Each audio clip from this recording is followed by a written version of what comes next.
indi bugün efirlerde boşanmışlar.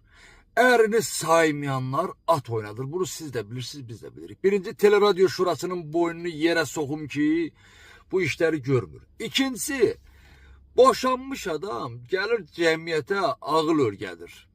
Bak, Tolik'i çoğunuz beğenmezsiniz. Tolik'in bir sözü hoşuma gelir. Deyir ki, ben hiç vaxt aile değerlerinden efirde danışmarım çünkü ailem yoktu. Aileli olan insanlarını, illerce ailesinin yükünü çeken insanların hakkına girmiş olaram. Ay, gidin işinizle meşgul olun da. Ne bileyim ya, yerinden duran efirde aile değerlerini müzakere eləyir.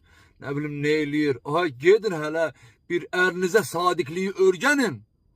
Övladlarınız sabah sizin xəyanətinizin belə deyə, utancını yaşayacaklar alınlarında.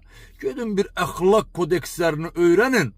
Sonra gelin bu millete ağırlık edin. Sen Allah redd olun başımızdan. Sen Allah redd olun başımızdan.